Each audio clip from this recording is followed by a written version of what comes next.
Hi guys, and welcome back to World of Tanks, and tonight we're going to be looking at a couple of German crew trainers down in the low tiers, and we're looking at the tier 3s because they get the biggest XP bonus. Now the reason I'm doing this is that somebody mentioned the other day they missed the T3488 in the comments section, and obviously that is a really good crew trainer for the Germans and also for the for the Russians. But I thought I'll start with the Germans and we'll see what you can actually get. So we'll start down at tier 3 and you get two choices. You get the Pz.Kpfw S35 739F and you also get the Pz.Kpfw T15, which is a light tank, and this one's a medium. Now we're going to start off by looking at this one for a couple of reasons. I'm going to be honest with you. One is to keep the video a bit shorter.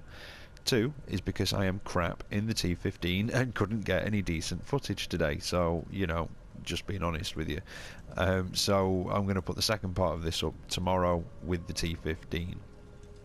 Anyway, back to the S35. It's a captured French tank, and you'll have noticed this in the French tech tree, the standard version of it. I think it's Somua, I'm not quite sure how to pronounce it, but the S35, and this is the German premium version. And because it's a French tank, it's actually got quite good gun depression, and coupled with a very strong turret means that you can work the ridgelines in this. It doesn't mean that I do, because sometimes I just don't use a tank how it's supposed to be used, but you can work ridgelines in it. You can use that gun depression and the strong turret, especially when you're top dog. Basic armour wise, you're looking at 36 on the front, 35 on the side and 25 on the rear, and the turret is 56 on the front, 46 side and rear, and it gets a 26% silver bonus and a 65% crew XP bonus. So it's not a bad armoured little tank. I mean, basically, if you can keep this at medium range, especially if you're top dog, and you keep this at medium range and angle it a bit, you can bounce quite a few shots. And if you're working the ridge lines, you've got that nice angle on the top of the turret there at the front, and you use that gun depression, you can put out quite a lot of shots with this. Like I say, it's got quite a good rate of fire. So I'll have a quick look at the gun first. It's a 4.7cm gun with 27.6 rounds a minute. 55 penetration on your standard rounds with 52 average damage. You've got 90 penetration on your premium, again 52 damage, and UHE, which I don't know whether it's even worth taking any HE. I don't personally, but that's entirely your choice. Is 24 pen, 62 damage. Quite a good aiming time at 1.14 seconds. Accuracy is probably about average for down at tier 3, to be honest, at 0.39. Traverse speed is 40 on the hull and 41 on the turret, so it's quite nimble on the turning, but it's not particularly fast. It's got a 220 horsepower engine, which does feel rather underpowered, and it's got a view range which again is average for the tier of 330 meters with a 525 meter signal range. So reload time is 2.17 seconds, like I say, fast rate of fire. Stationary concealment is 0.25 and moving is 0.19, so not brilliant but not too bad either, really, to be honest. And let's have a look at the engine. So it's a big old engine block towards the middle of the tank. Like I say, it does feel underpowered, and it's only got a power to weight ratio of 11.61 horsepower per ton. It's got a forward top speed of 37 kilometers an hour, and it's got reverse of 12, which is quite slow. Tiny little gun up front. Tracks quite small. They do add some spaced armour to it. You've got a few gaps through there just above the suspension. Turret on top. Radio is just in the front side there. Ammunition, a big block on the right hand side of the tank just underneath the turret, and on the left hand side of the tank it's just under the front half of the turret and the side of the tank there. And 3 crew members, 2 in the front and 1 up in the turret itself. Now, armour wise, come out of the wrong thing. It is pretty much as it says in the tech tree. So you've got your 1 to 20mm, which is your upper deck, and your tracks. Obviously the upper deck on all these vehicles are very weak. 21 to 30 is the lower half of the hull on each side, and a little collar just underneath the turret at the back.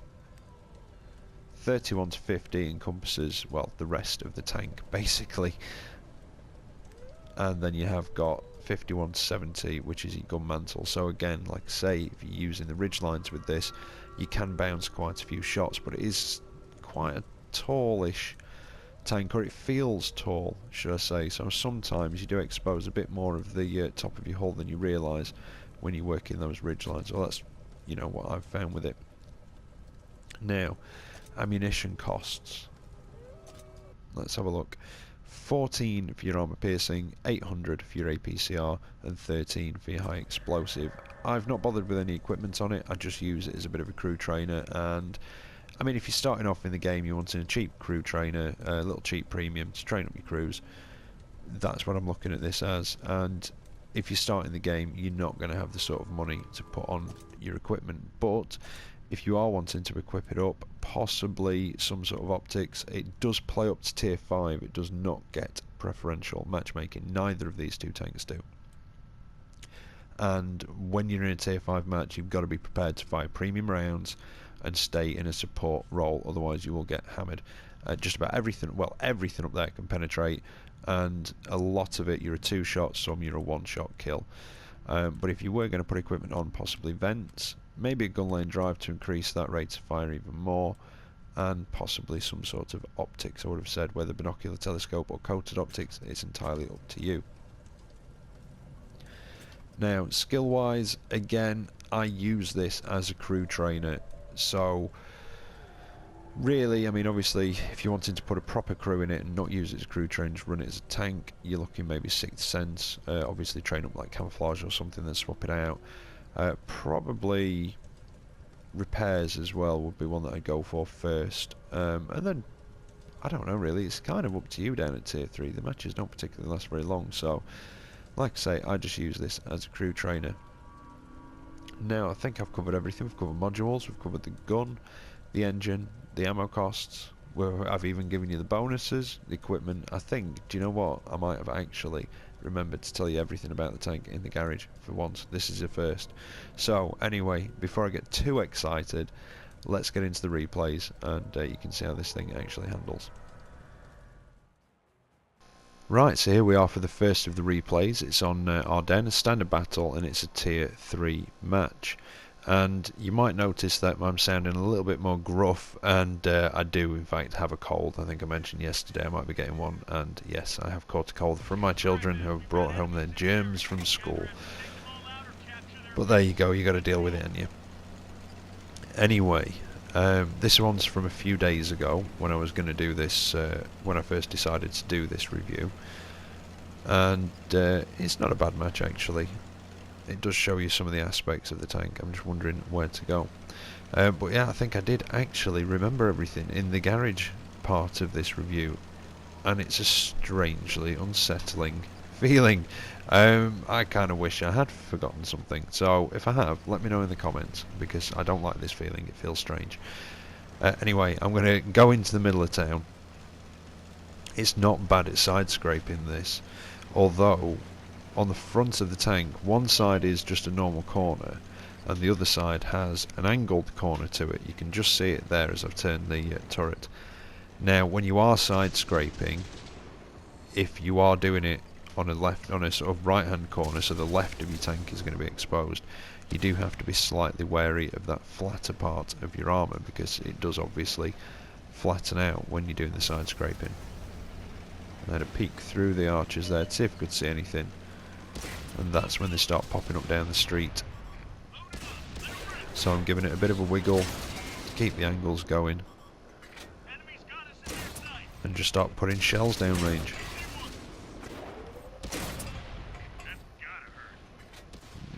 No, I'm not going to quite get him, I don't think. Is he going to pop out again? Can I clip him? Yes, I did. I clipped him. That was a very lucky shot. Very lucky, and now they've all started popping back in. I'm not surprised. There are a lot of shells going down their way, and it looks like the only marks I've got on me are on the back of my turret from somebody on our team. So I'm going to try and flank round this way. There's a T2 medium, let's put some shots into him. And oh dear, Su-76I. Nope, not going to pen that. premium ammunition probably will, but he's going to kill me way before then. They are a very trolly little tank destroyer. I've got one, I should know. So I need to get out of there. I really don't want him to come around the corner, because if he does, I'm done for. But while I'm trying to run away, things are coming together nicely for the competition. Than what I was going to run for 500 subscribers, but then it's gone up to over 1,000 overnight last night, which is absolutely fantastic. But things are coming together for the competition. Wargaming have got back to me, and they've managed to get me 10 codes for 3 days of premium each and a few consumables.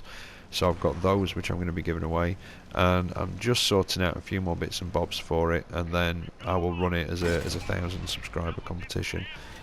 So I have got the codes, and I think I've got what I'm going to do for the competition and how you guys are going to enter. But what I want to do is just get these last few details sorted, which hopefully will be another prize for the winners, and let the monster op get out of the way as well.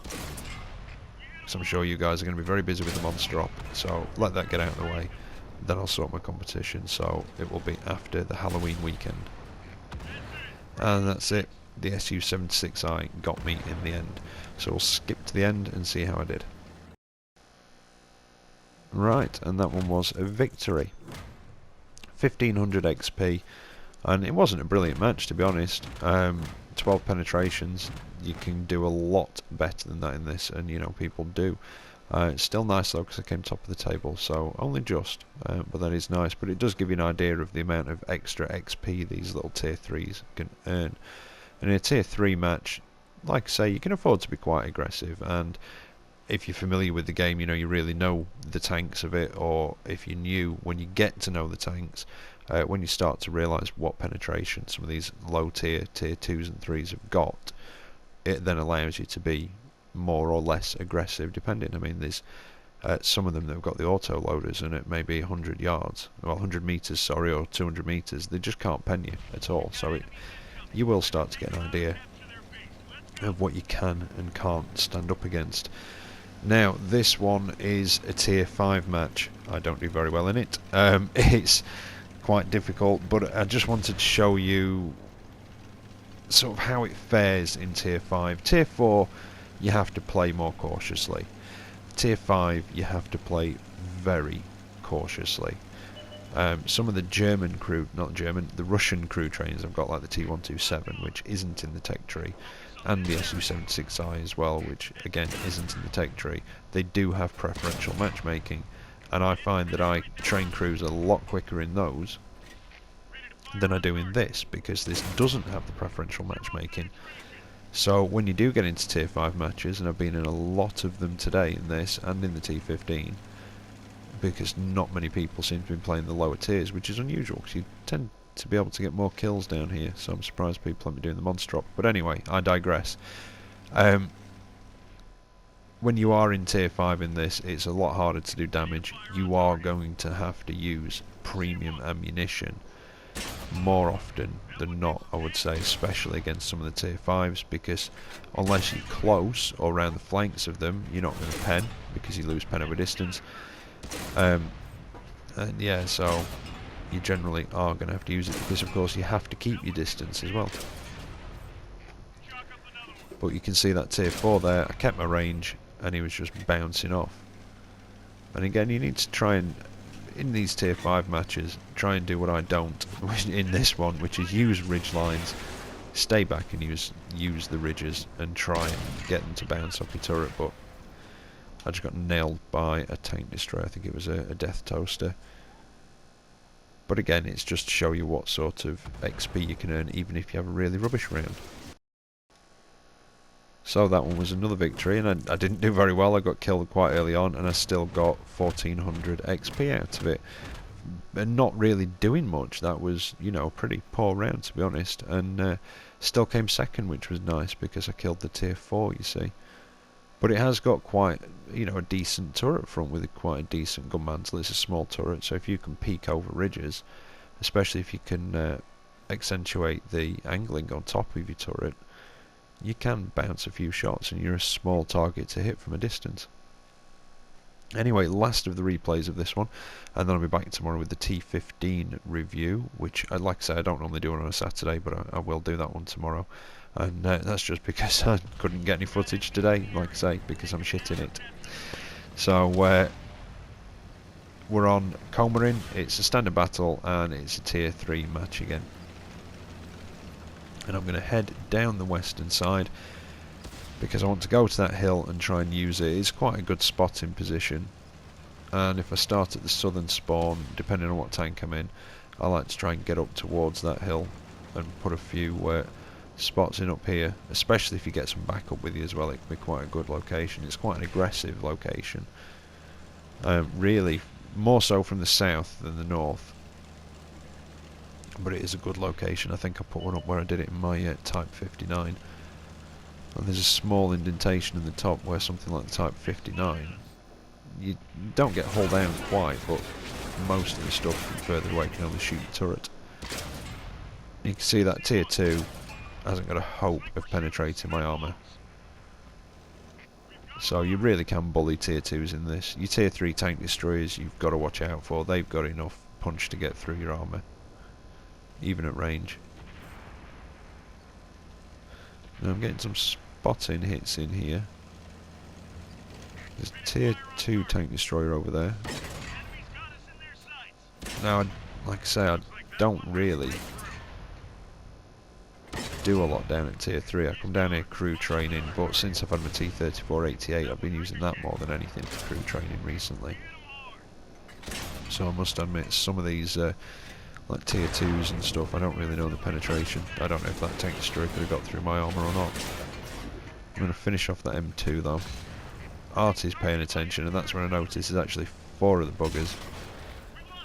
And yeah, T56, that's the American tier 3, gives me a nasty hit and knocks my tracks off. And then this cheeky sod decides to use me as cover. I think he thought my doom was imminent and he was going to use my wreckage as cover, but it's like, nope, tracks are back up, I'm gone, sunshine. You can sit there, find your own cover. Anyway, there's a big buncher Artie, so I'm going to start putting some shots in at him. Oh, 3 left, but still get scooches if I can kill all 3. Oh, I managed to get that one because my shell hit slightly after. Gonna get him, yeah, that's 2. I don't know where the last one is. I'd like to find him and pick up a scooches. That's always nice. But I'll take out the T1E6 instead. There's that tank destroyer that took my tracks off. Have some retribution. Right. Now, 4 tanks left on the enemy team. Artie's going to be down in that corner somewhere. Down near sort of K and J, 9 and 0. And I've popped this one on the end, this replay, to show you what you can achieve in this and the amount of XP you can get when you do have a good game. It's under certain situations, but that middle replay does show you that you know, in a tier 5 game you don't have to do a lot of damage to actually get a, you know, a fairly decent amount of XP from it in this, because it's got such a big XP bonus. And while I was talking, it's gone down to 2 tanks, and there's one of them, a little Russian T2 light. And he's just ducked back. I don't think I can get the last shot on him. No. And Artie's popped up. Oh, come on, can I get the shot? That's a very dodgy shot. That was very badly aimed, and no. Pz.Kpfw is denied. Ah well. Better luck next time, eh? Right. There's still that little T2 light left though, and he was heading down towards the river. And as I'm going across there, I can't actually remember if parts of this river will drown you or not. I seem to remember that some bits do, but I can't remember where. I think it's at either end, possibly. There he is. Can I get a shot before he goes around that cover? And I can, and that just finishes him off. Not a bad round. Definitely the best one I've had today so far in these little tier 3s when I've been trying to get these videos for you. But 2,379 XP. I don't think any of that was from ops either, but we'll see in a minute. Aim is true, got a small repair kit and 5 points now, so I came out of that with a top gun. and quite a decent amount of XP earned. Anyway, like I say, I'll be back tomorrow with the T15 part of this review, and I hope you've enjoyed it and found it informative. And if you're looking for a German crew trainer, well, wait till tomorrow and see which one you might prefer. Anyway, as always, take care out there, and I will catch you next time. See you later.